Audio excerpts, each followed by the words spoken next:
All right, this is the second message on this topic of partnership. The first one was actually number 2 in the series on covenant partnership. This one comes a little bit later, but it's the second part to that. The first one dealt with what is a covenant partner and why should we become a covenant partner. And I don't want to go back and repeat much of that, so you'll have to hear that to get the previous part. This is going to be different. Tonight we're going to look at the mindset. I call it the mindset of a covenant partner.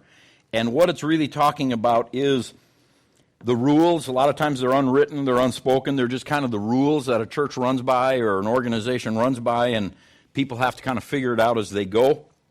I want to lay out some of the basic rules of how we run and that premise so you have an idea of, oh, that's how this organization works.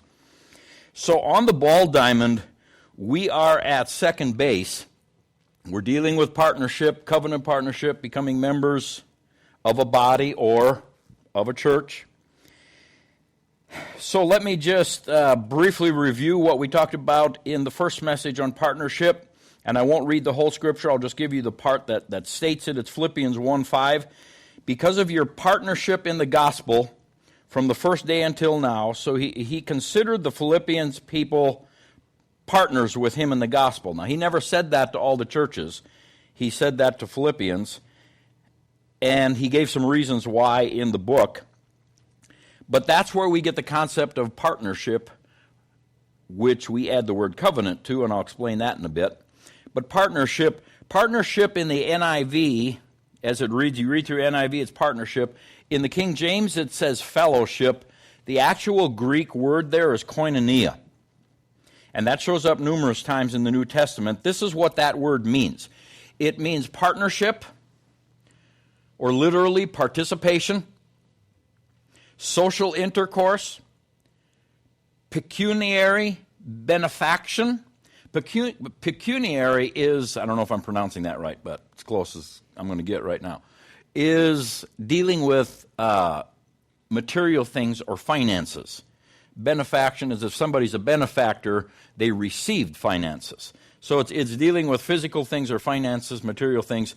Koinonia talks about communication, communion, distribution, fellowship. It comes from a lower word or a deeper root word that means a sharer or an associate, a companion, a partner, which comes from another lower word, root word, which means to have things in common, literally share something by all or by several people.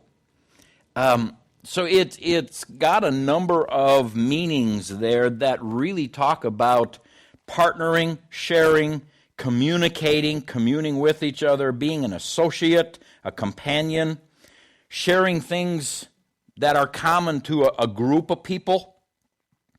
And it's a genuine care. That's the root of it. It's a genuine care. It's not just, hey, this is what we do here. No, we're supposed to do it because there's a genuine care propelling it or pushing it forward, not just going through motions. So when you add covenant to it and covenant partnership, the basic premise of covenant rests on what we're able to contribute rather than what we can receive. And we talked about that. When you're in covenant with someone, you're in it for the best of the other person and what you can contribute to their life and give to their life.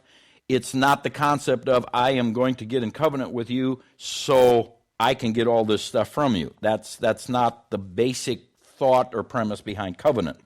It's to give, to contribute. It's the great exchange. It's Jesus gave his life for us to help us. We give our life to him. And it's not so we can get everything purely from him and, okay, that's the only reason we're in this. He gave for us, and now we give to him so we can get from him. No, the true thought of covenant is he gave his life for us, now we give our life for him. And there are benefits that go both ways, but that's the focus. The focal point is we keep our eye on why we're in this covenant, which is to serve him and to give back to him. Partnership, partner, participation, sharer, communicate, all are the words in that definition of koinonia to try to explain how you do that attitude, giving of ourselves as a partner to God or as a partner to each other. Giving ourselves to participate with each other, to share with each other, to communicate. Communication is big in this word. To communicate and to associate with other people or to be companions with them. It's all part of this is what I'm in this for, to help other people. So the big question that comes underneath that, and that was kind of just review there, that's what we covered before. So the big question that comes underneath that is, how do you make that happen? I mean, in practical terms, how do you make that happen with a group of people? How do you relate as a covenant partner? The basic principles we want to talk about tonight is basic principles of how we gather a group of people together so they'll work together and still have things run smoothly. Especially when you're dealing with a volunteer organization. How do you do that? What are the rules of the road where you can gather a group of people together and especially get them to work together and things still run smoothly among that group? So we're going to hit a number of things tonight concerning that. We're not going to hit them all because there's too many, but we're going to hit some basics.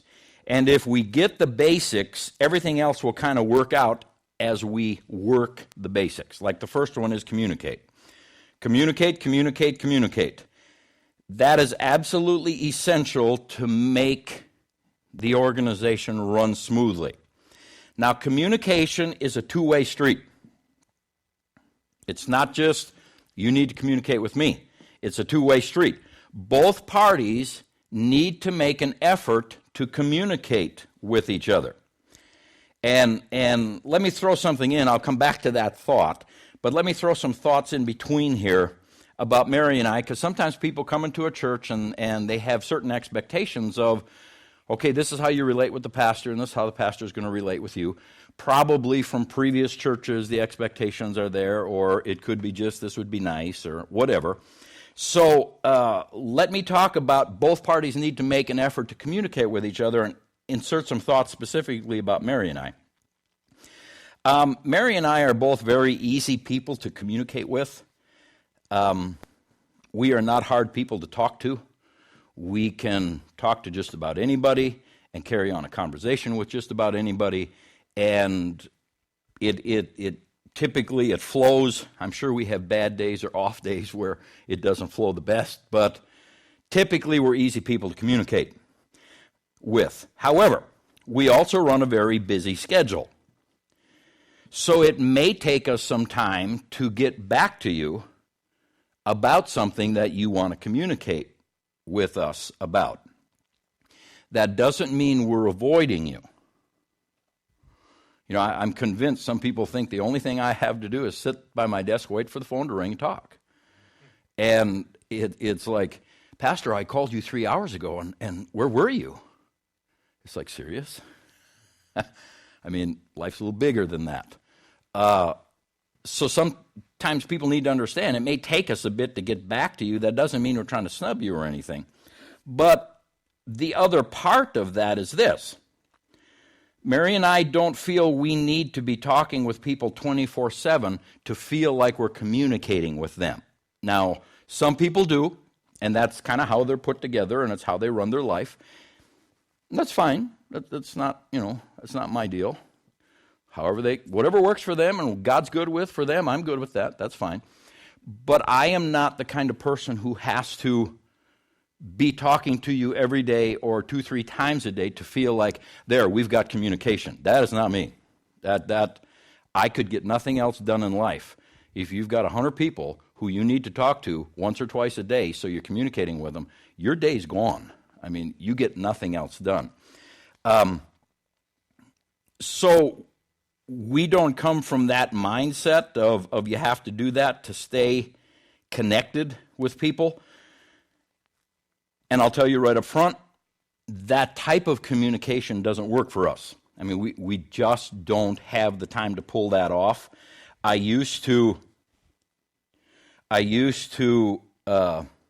thought I had my phone on me for a second because that's where I carry it. And I used to be so against texting because I like to hear people's voices. I like to hear their voice tone. You can hear a lot in in the voice tone and the inflection and what they put behind it. I like better face-to-face, because now you can see if they're angry or if they're happy, or you don't just have to go just by the words. So I used to be kind of against texting. But man, it works good. You can cover so much information so fast and just spit it out there and get it done that I'm kind of sold on it at this point, because it works and it helps my lifestyle a lot. But let me take that communication as a two-way street and again talk a little more about Mary and I. Like we said in that previous message concerning partnership, the first and primary reason scripturally for a church, the reason it exists, its purpose, is to work, to do the work of the ministry. Churches are formed to get jobs done, to work. That's the purpose for it. Everything else falls in underneath that, and there's a lot that falls in underneath that. It comes second to it, and it can be good stuff. But it needs to be kept in its right priority, or what happens is the things that fall in underneath, like having good friends and spending time together and going to the mall with church friends, becomes the primary reason we go to a certain church and we get no work done. So Scripture very clearly says work is the first reason and everything else comes second. And I take that very seriously. I look at that very seriously because personally, I and Mary, we struggle to have enough time to do what we feel our master, which is Jesus, has already asked us to do. So we take that very seriously, that the first thing we're on this earth for here is to get some work done, and everything else falls in second to that. And sometimes people want to be in our back pockets. And, what I mean by that is they want to spend a lot of time with us. They want to, let's go out for lunch, let's do coffees, let's do all this stuff. And, I'll just be flat out blunt right up front. If you personally need that to be connected with a pastor, we're probably not the fit. We're probably not the ones. Because, there's a couple reasons. Number one, it's not possible, even if that was the only thing I did all week long, it is not possible to be in contact with, having lunch with, having coffee with everybody equally. It's not possible. So what happens is you end up gravitating towards a few people you like, or their personalities like you, or their likes are your likes, and you get this subgroup of people that you're always having coffee or lunch with, and the rest of the church will never see me. And that is a recipe for division, because now I'm playing favorites. And I'm picking some people over others. And I have to have equal concern for everybody, according to 1 Corinthians 12. So it would kick me out of that. So that doesn't work. And number two, it's unfair to myself or to Mary, because it takes us away from what Jesus asked us to do. So let me sum that up, and then we'll go back to the two-way street thing. We do our best to minister to and to be available to everybody for ministry. Equally, we want to minister to everyone. We want to spend time with everyone. If you need some form of ministry, you need some help, you need some input, you need prayer, whatever, don't hesitate to get a hold of us. It may take a bit for us to get back, but don't hesitate to get a hold of us. That's what we're here for. That's the part of the work of the ministry, is to minister to those who the Lord has given to us. If you're wanting friendship from us, to hang out, to be in our back pocket, to just do things together and so forth, that you probably won't get very much from us. You're going to need to go to other people in the body and establish other relationships with other congregation people and get your friendship there. And let me just go back to the two-way street thought on that. To get friendships with people in the body, you need to reach out to people in the body. It sounds like a funny thing that you'd have to say, but if you want friends, Proverbs says, show yourself friendly. Communication is a two-way street. We can't sit and wait for everybody to initiate it with us. We need to initiate with them, and we need to engage with them. And that is true for Mary and I also. I know that there's been times, people will say, well, I was waiting for you to call me. Why would I call you? Well, I just thought that you probably had heard from somebody else that, we had this happen in our family, and I was just kind of surprised that you never called me. Well, first of all, you're presuming I heard what actually happened. I may not have. I have a little saying that says, usually I'm the last one to know, and that can be true. A lot of times, most of the church knows, and then all of a sudden somebody says, hey, I wonder if Pastor knows this, and then they'll call me and say, hey, do you know? So usually I'm the last one to know, number one. Number two is, why didn't you call me? Why is it my job to initiate all this communication? Or, well, the people of the church don't care at all because we had this big thing happen and nobody called me. Why didn't you call them? Is your phone broken? Doesn't it call out anymore? Well, if they love me, they'd call me. Well, if you love them, you'd call them. I mean, that can be played both ways. So communication is a two-way street, and if we want communication, we need to initiate. So talking about two-way street communication. Number two, communication must be honest, truthful, and transparent if it's going to work. Honest communication, this is a legitimate effort to communicate. And I'll give you a story about that to just kind of show you a non-legitimate effort to communicate. There was a situation where I was walking to the front of the church and someone grabbed me on the way by and said, did you know da-da-da-da-da-da-da? And I'm going, okay. And I came to the front. The service was already going. I come in late. I'm greeting people out there. And I come in late. And, okay, whatever. I'm not going to stop and have a big conversation in the aisle right at that moment about whatever this was. And it was, to me, it wasn't earth-shaking. Evidently, it was very important to them, but to me, it wasn't earth-shaking. So I thought, well, maybe they just wanted me to know, and da-da-da-da. So I did nothing with it. Well, it was about 2 weeks. One other of the church people came to me and said, do you know that so-and-so is really hurting because they claim they talked to you about this problem, and you flat out ignored them? I said, really? When did that happen? Well, they said a couple of Sundays ago. They brought it up to you, and you just walked off. Really? And I had to stop and think, and I went, oh, when I was walking to the front to take my seat, and they grabbed my arm, and they said, da-da-da-da-da-da, I was supposed to stop and engage with them? Oh, is that how it happened? Yeah, that's how it happened. And they never said, call me.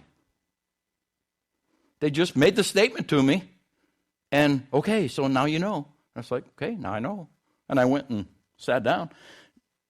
I never did call them about it. Well, now their feelings were hurt.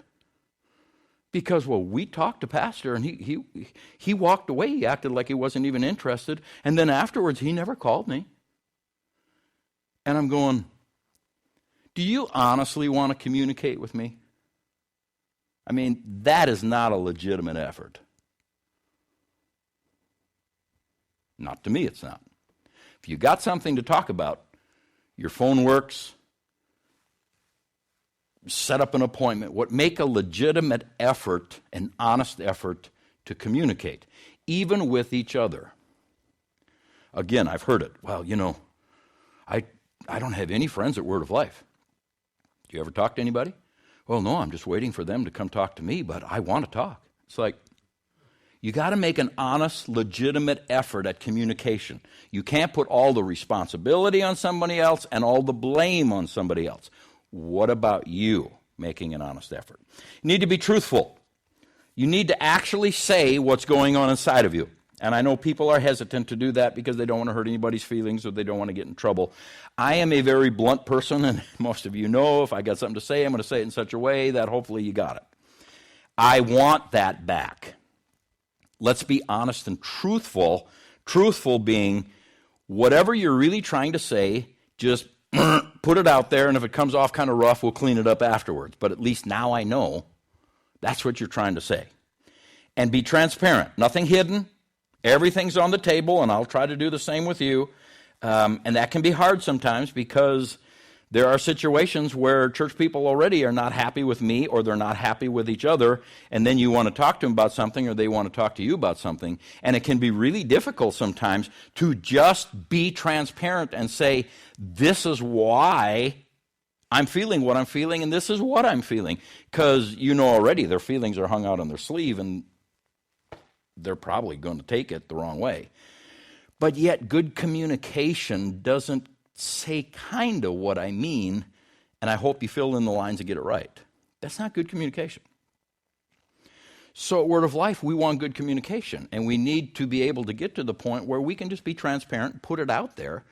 And if it's muddy or messy, well, we talk enough to clean it up rather than leave people guessing. Okay? Number 3, two-way street communication. Everyone is responsible to initiate. Don't put it on one person. We hit that some already. The person with a question, especially the person with a question, an issue, a concern, if I have the question with you, Matt, my job is to get a hold of you and initiate this communication and not sit here going, well, I really have some questions about him and I don't understand. It's just, I don't know what's going on. I sit and I think about this for weeks, months on end, but I never make an effort to, hey, Matt, let's talk. I need to initiate. If I've got some questions, I've got issues, I've got concerns, I need to initiate this communication. That's good communication. And number 4, communication does not infer agreement. Just because you talk to me about something or talk to another person in the body about something doesn't mean just because you talk to them, now they agree with you or I agree with you. Again, you learn this stuff with experience. And I've had people say, well, you tell us to talk to you, and I talked to you, and nothing changed. Well, that doesn't mean I agree with what you said. In fact, when we talked, I said I don't agree. I don't think it should operate that way. It needs to operate this way. And, as far as I'm concerned, we need to do it this way. We're not going to do it that way. Well, I talked to you, so I thought it would change. Just because you talk to someone doesn't mean they agree with you and they're going to change it right away. That's not good communication. Good communication is more than just, okay, here's my desire. I'm not going to hear anything you have to say. I'm not going to listen to you, but I told you, so now I expect you to jump through the hoops and change this. That's not good communication. Speak, listen, get on the same page, set your expectations together, and it will work much, much, much better. So let's go to point number 2. There's communication. Hit a lot there. I won't take as much time on some of these other points, but I hit a lot there. Another thing we have to really watch for is division, strife, and disunity. And I'm still contemplating whether I'll put a whole session together on this topic or not.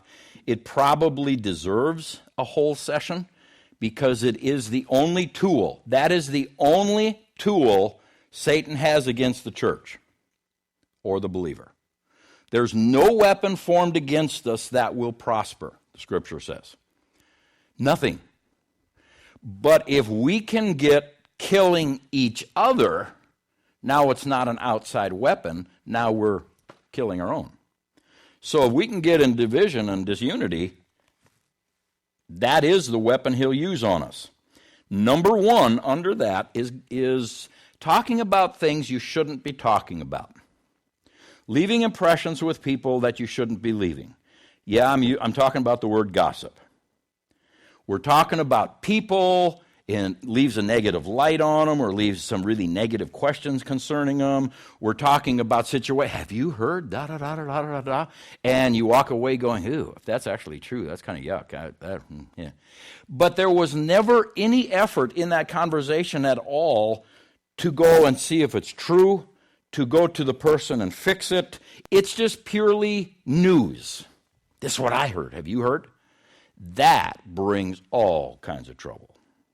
And the problem is Americans are famous for it. If you're going to talk to somebody about something negatively, the only person you should be talking to is either your spouse, because you should be one with them, and or someone, like the Scripture says, you can bring with you to help resolve it. Other than that, it's really none of their business. I've had people come to me and say, did you hear about such and such church and what they're doing? And I don't know. I said, no, not my church. I'm really not interested. Well, let me fill you in. Okay, so are you filling me in to make them look bad?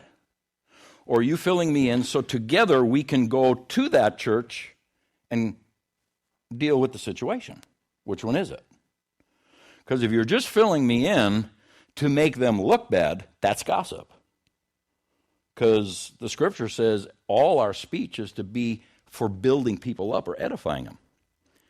Anything beyond that comes from evil, scripture says. So, if we're going to talk about each other in the congregation in a negative light, and we're talking to somebody about, somebody who sits over there in a negative light, and you got to watch out for them because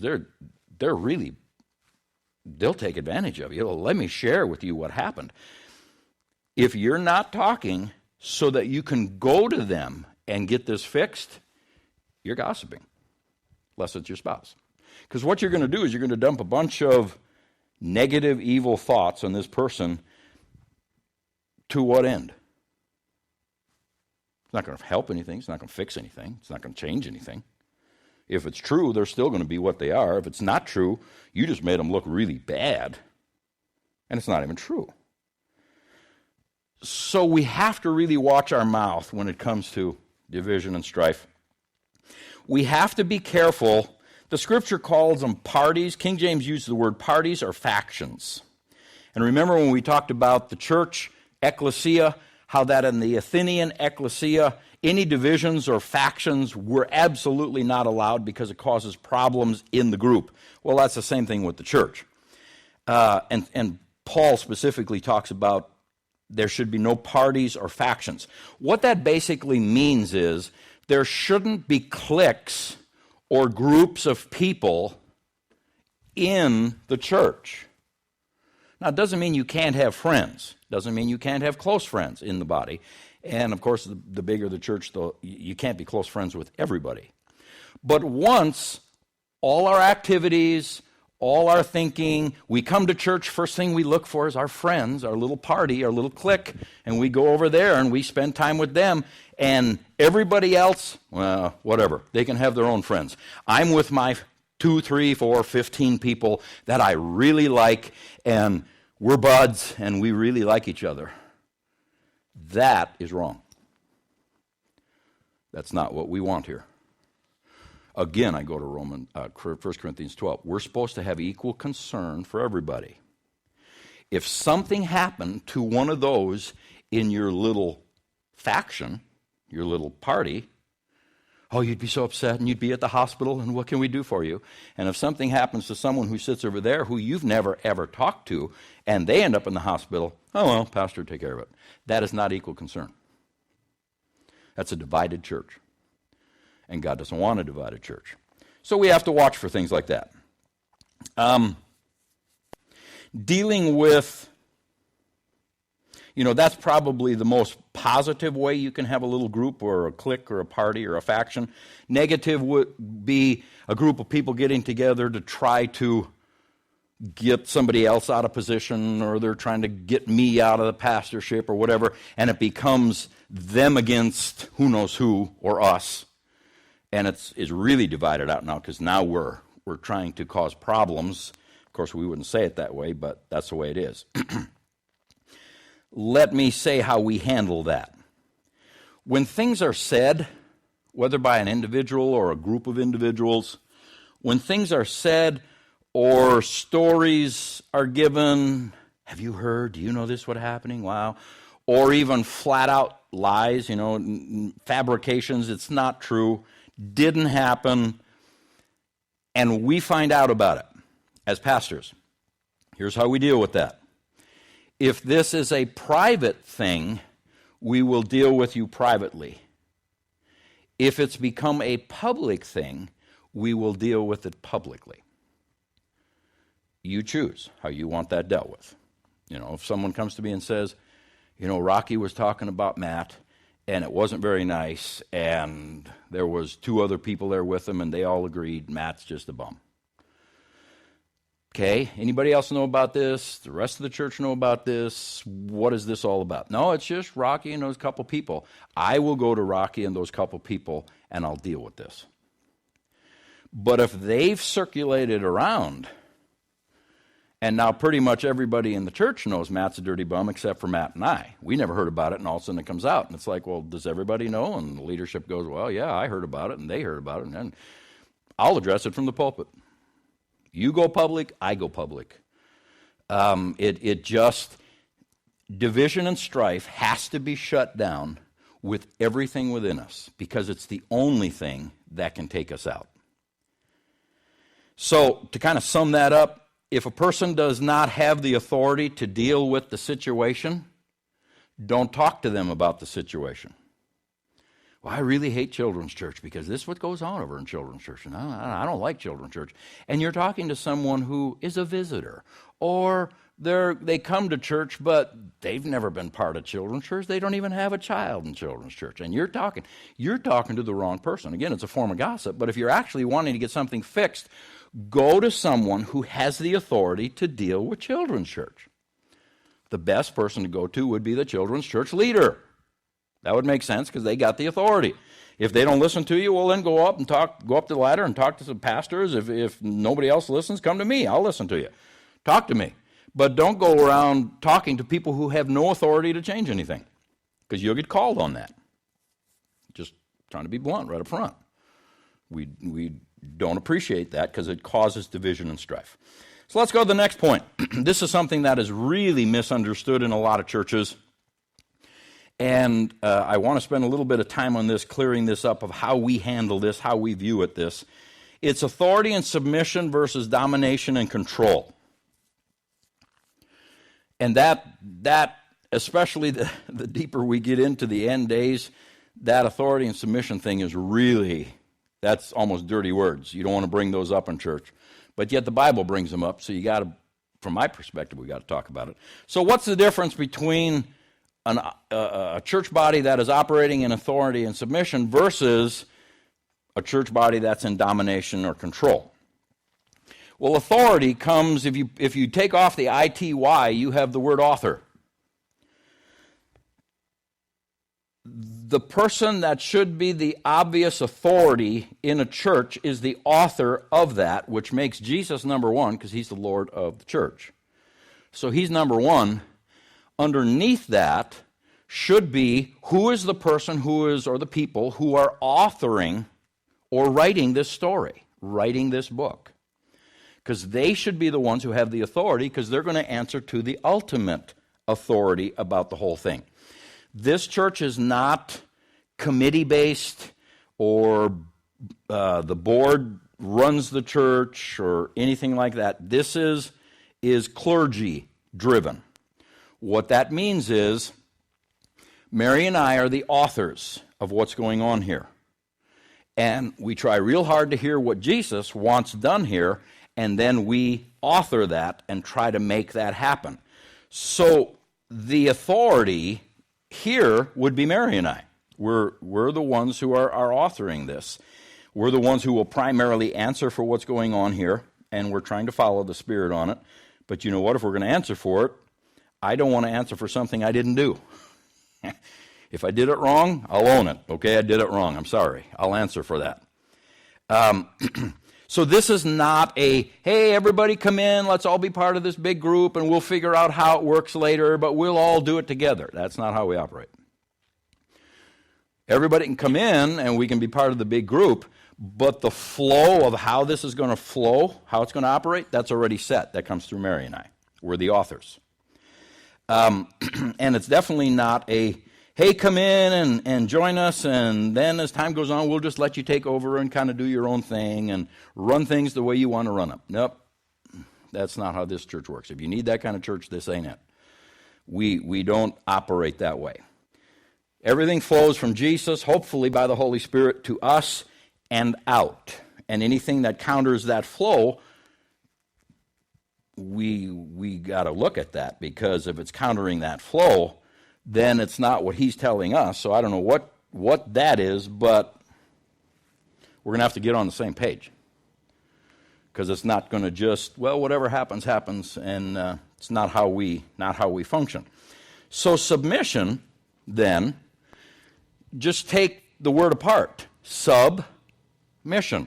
Sub means to come under. Mission is, okay, what's the vision? What are we trying to accomplish? What are we trying to do? So the concept of submission is to come under a mission.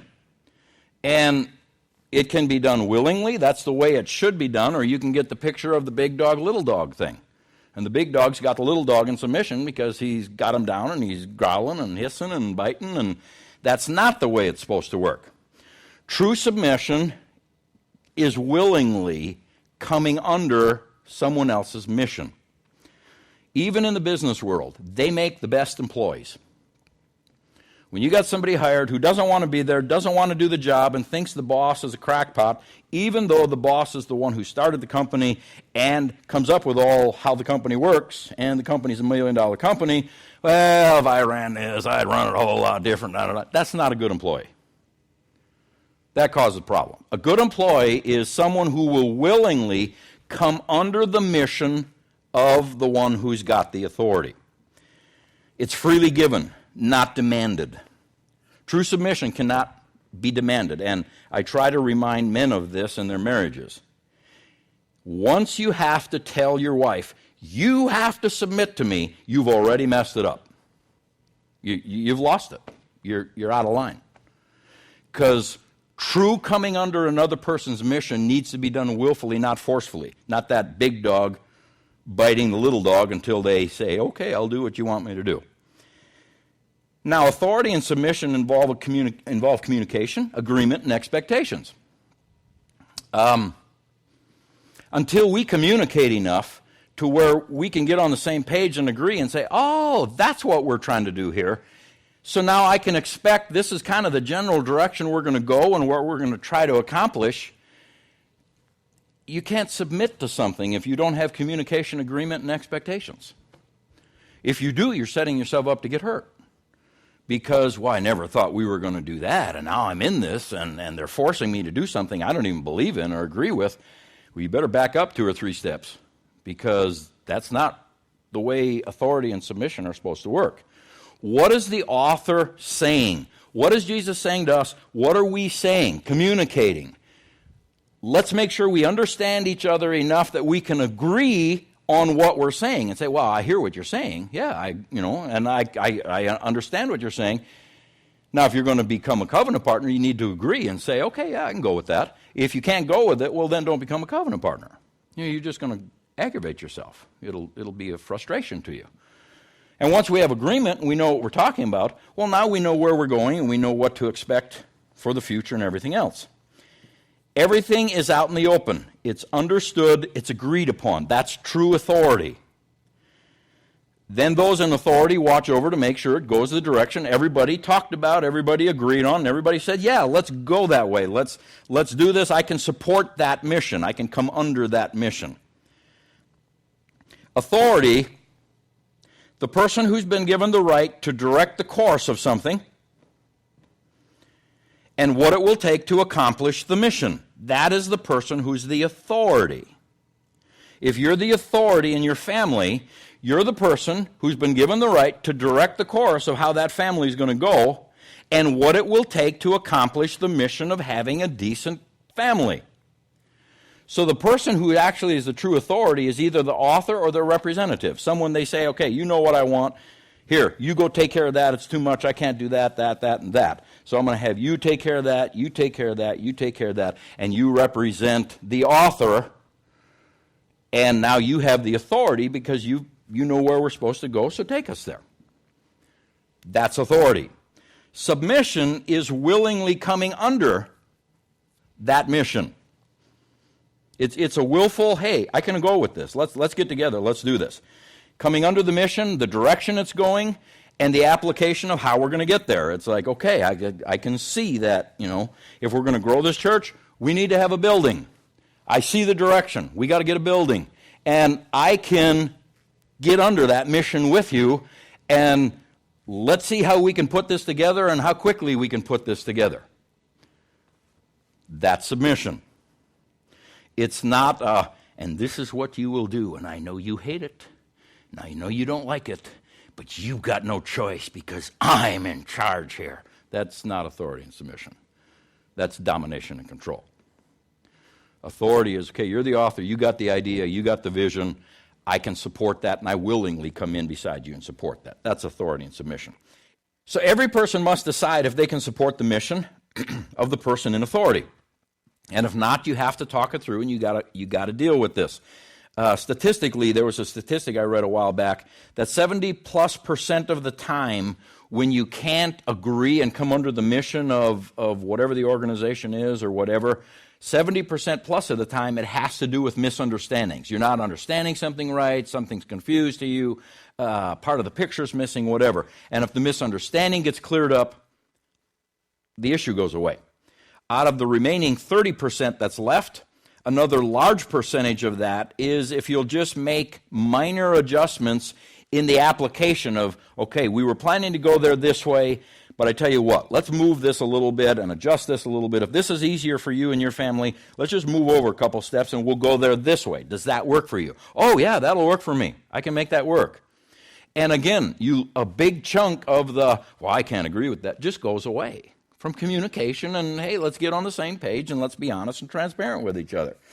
There is a small percentage of people where you just can't find agreement. It just, no matter how you lay it out, they're not going to want to be part of it. They don't want to be part of that vision or the process of how to get there.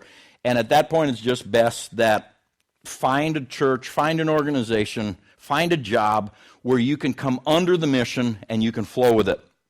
It just makes it better for the company, makes it better for you. Everybody's not just hassling with each other. So there's authority and submission. Now let's compare that briefly to domination and control. Here's what I call domination and control. When you guilt somebody into doing something, they don't really want to, but you make them feel guilty enough that they do it anyway, or you shame them into it. In other words, you make a public display of how off they are because they're not wanting to go along with you, and you make them look dumb. Well, okay, I'll go along with you. See, that's domination. That's control. Tricking you into compliance. I've had this happen. It was years ago, but I had this happen. Hey, Vern, I signed you up for so-and-so, so you're going to go on Saturday and da-da-da-da-da, and it's going to be great. Thank you for doing this for me because I didn't have the time, so there you go. Here's the information on it. I'm going, what? You never checked with me to know if I got anything going on Saturday. You're trying to trick me into doing something. You're trying to dominate and control my life just by, here you go. More power to you. Thank you, bud. It's like, no, that's domination control. Assigning without care, let me read mine, because I'm not sure that got there right. Let me read mine. Assigning without care, without your consent. Assigning something, there's supposed to be a comma there. That's where the problem is. Assigning without care. I don't care what you think of this. You're going to do it anyway. And I don't need your consent. Well, I can't do it. Well, I'm not asking for your consent. You're going to do it anyway. See, that's domination and control. Well, I don't understand what I'm supposed to do. It's all right. You'll figure it out. I really don't think I'm capable. My gifts are not in this area. Well, do the best you can, but you're going to do this. I'm not comfortable with this. Okay, can I get out of this? This isn't about comfort. Hear this, everybody? Now I'm going to go into shaming. They think they're supposed to be comfortable with everything, and I make them look bad. See, that's domination and control. That's not, here's the vision, here's what we're trying to accomplish. Can you come under and support that? You decide. No, this is forcing that agreement. Expecting things without communication or agreement with the person. I'm expecting you to do this. We never talked about it. It's all right, now we did. So here's the deal, and I'm expecting it. And, well, I don't agree. Well, you don't have to agree. If you want to be part of this church, sometimes you have to do things even though you don't agree. See, that's domination and control. Public discipline for private matters. Like I said, if something happens publicly, I'll talk about it publicly. But if this is a private thing, we need to talk about it privately and not be brought out and disciplined in front of the whole congregation. But we do need to talk about it privately. It needs to be addressed. Or orders and commands without input or discussion. Again, it's just domination. It's just control. I'm going to boss you around. Or manipulation, using the you never measure up tactic, so here I'm going to give you another chance to see if you can prove yourself. That's just, you're manipulating them. Using various methods to force compliance. We went over a few of them. You could probably give me stories on that. Things people have said or done to try to force you to do something. They're just trying to manipulate you. Threats, guilting, pleading. Oh, please, please, please, I've got nobody else who will ever do this for me if you don't do it. That's domination and control in my mind. Or refusing to take no for an answer. You tell them, no, I can't do this. No, you really can. And I'm expecting, no, really, I can't do that. How many times do I have to say no before you go, okay? Because a true person who's trying to manipulate and dominate, control you, no is never no. No means I need to explain it to you again, to them. So we don't want manipulation, control. Let me hit one more point here. Whole different thought. So we're off in a whole different realm now. The leadership at Word of Life doesn't posture itself as anyone's hireling. And that thought or that concept comes out of John chapter 10. In other words, in many church situations, it was the board that hired the pastor or the assistant pastor or put people into position to lead departments. And those people need to answer to the board because we hired you. You're our hired employee, so we will tell you what to do. None of us here posture ourselves that way. And none of us will posture ourselves that way. We try to please God first. Paul said, I can't please God and man both. It's going to be one or the other. So all of us try to please God first. Then we try to please those we're in submission to. And all of us are in submission to somebody, including myself. So we want to hear what you have to say. Well, I'm not saying anything. Well, no, we want to hear what you have to say. You might have an awesome idea. But don't approach us like, well, I'm going to tell you this is what you need to do. Don't tell us like we're your employee because we're not going to posture to that. You might have a wonderful idea. Just don't come that way with it. That includes me. It includes assistant pastors. It includes secretaries, department heads. Anybody who is in any form of a leadership position, we don't posture like that. Like, for instance, we had a situation not long ago. A lady brought in a whole stack of papers and handed them to our secretary and said, here, I need these copied, and I need it by Wednesday, and if you could make multiples of this, that, and the other. And she brought them to work and looked at me and said, do I have to do this? I said, who told you need to do that? Well, so-and-so from church. They need this because I don't even think it was a church project. I think it was for something that was besides church. And they needed copies run. They want it made in little booklets, this, that, and the other. And she's church secretary, so that means anybody can ask her to do anything because we hired her. We're paying her salary. I said, hand it back to them. Don't do it. I said, if they have an issue with that, send them to me. They never did come to me. She handed it back to him. She said, Pastor wants to talk to you about this. They never came to me. Which, you know what that tells me? They knew good and well what they were doing. It's like we don't posture ourselves that way. We're trying to follow God, and we're trying to submit. I'm trying to submit to AFCM and the Holy Spirit and God, and others who are working with are trying to submit to me as I submit up, and it trickles down that way. And that is our main concern. Now, not everyone likes that form of leadership, and that's okay. But not everybody does, especially in the church world. That is a different form of leadership for the church world. Not everybody likes that. Most churches are laity-driven. In other words, there's a committee or there's a board who is voted into position, and they run the church. And everybody answers to them, and if you don't like it, you get fired. So you're their hireling. You hired them, and you're going to do what they want you to do and or get out. I grew up in a church that was that way. And the first pastorate I had was in a church that was that way. And as long as you had good people on that board, everything worked wonderful. But boy, you get 2-3 people on there who are a little different or got their own agenda or however you want to say it, it turns into a nightmare. We just don't, that's not our government, it's not how we run. We are not laity-driven, we're clergy-driven. Okay, covenant speaks of committing to each other. This is a big one. We are expected to work through questions and problems and issues together. If there's a conflict, a problem, an unresolved issue, we need to work through it. It should never be allowed to fester for days, weeks, months. Come talk to us about it so we can fix it. We should never leave a team, a Bible study, a group, a men's group, or a ladies' group, or we should never leave this church because of unresolved problems or conflict, not as covenant partners.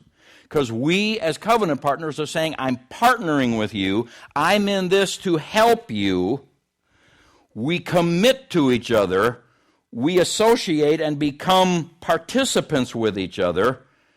You just can't cut and run because, well, I don't like what's going on and it's over, and I'm not going to talk to you about it. If that, and I'm getting a little forceful on this because I'm been around this bush often enough when I explain this. We as covenant partners have to work through things.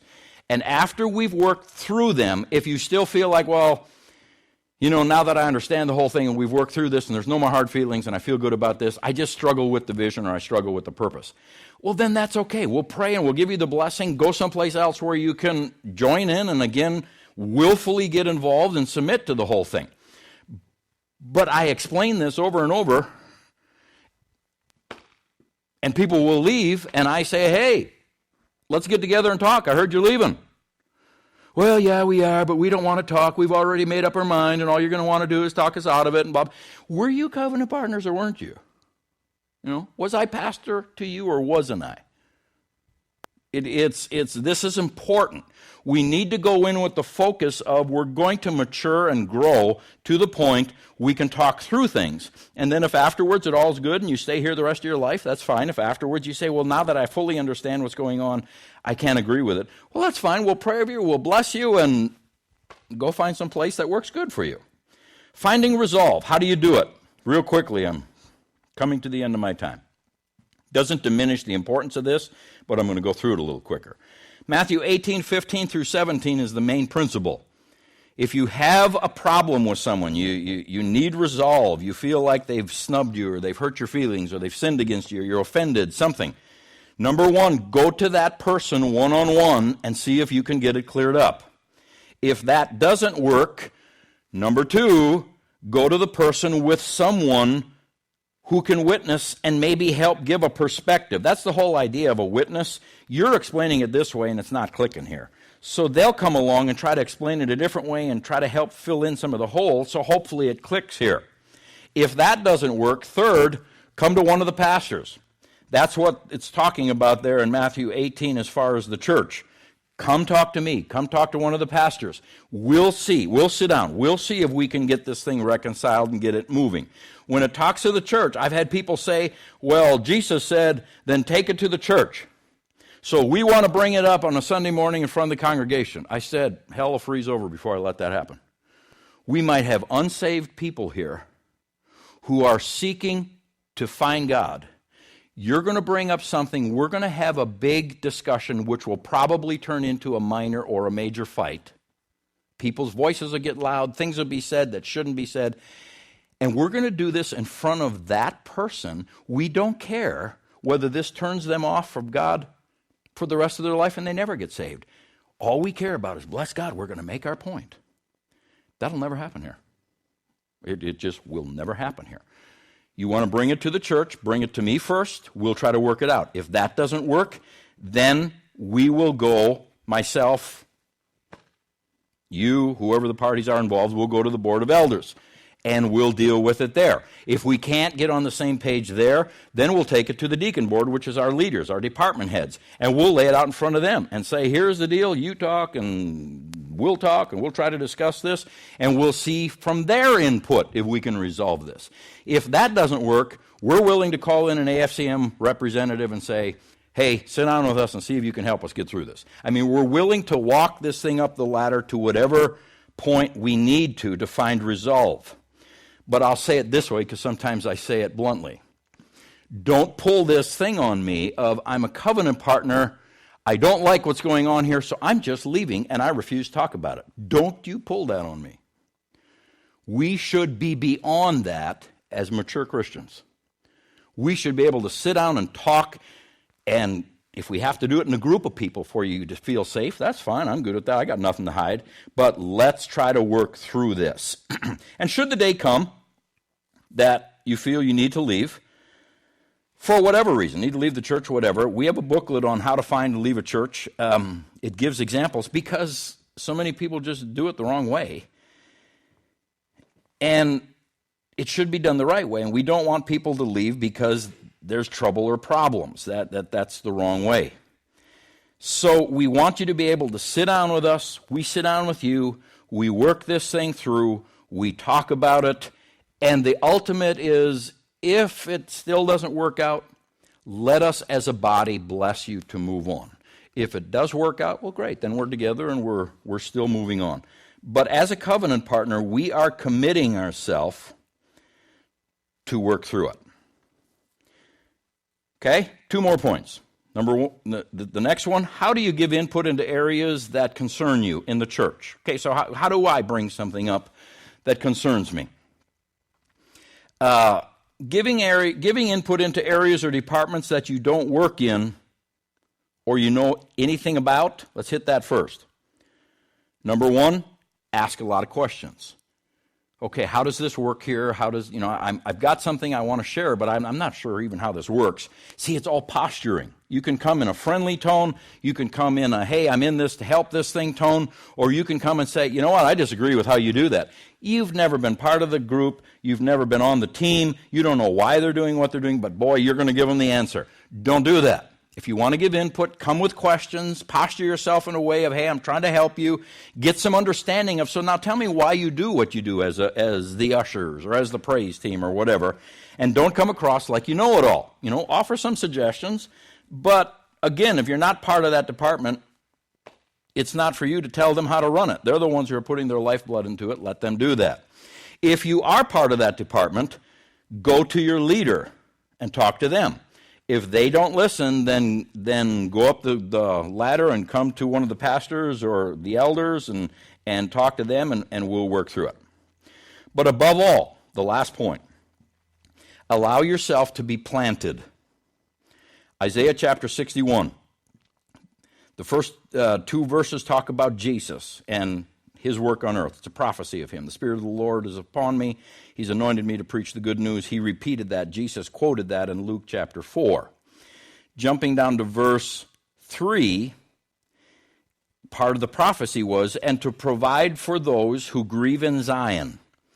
Zion is the Old Testament word that is referring to the New Testament church. There was a city called Zion, and then the New Testament church is referred to as Zion in Hebrews chapter 12.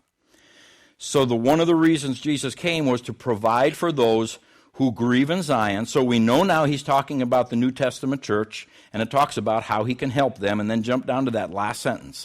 They will be called oaks of righteousness, a planting of the Lord for the display of his splendor. In context, this section of Scripture is a prophecy about the New Testament church being referred to as Zion. He says if we play this out right, those people will develop and change and become strong and be called oaks of righteousness, a planting of the Lord for the display of his splendor. Let God plant you in the church. That's the context of the whole Scripture. Let him plant you. Let him make you strong. An oak tree is a strong tree. It's hardwood. Let him make you strong. Let him make you something that will really stand the weather and the storms and be of help to people. A planting of the Lord for the display of his splendor. Well, he's talking about the church. He wants to plant us in the church. Let yourself be planted. By that I mean let your roots go down. Take hold of this thing. A lot of times people have been through bad experiences with a church. They've come through bad situations with churches, and it feels kind of like a divorce or a bad thing that happened in their past. So they come into the next one halfway expecting it to blow up, and they're very guarded. As long as you're that way, don't become a covenant partner. Just wait. Get to know us. Settle down. Let everything kind of just relax. and ask a lot of questions, and let's talk and explain to you what we're trying to do and how we're trying to do it so you can become peaceful. So when you do say, I'm going to commit to this and become a partner with this, you can let your roots go in and really plant deeply as a huge tree that can make a difference in us. Big trees without very much roots fall over fast, and they cause a lot of problems when they fall over because they kill people. Let's not be that way. Take your time, get a good feel of what we're about, and then when you plant, let yourself root deeply so that we will be strong together.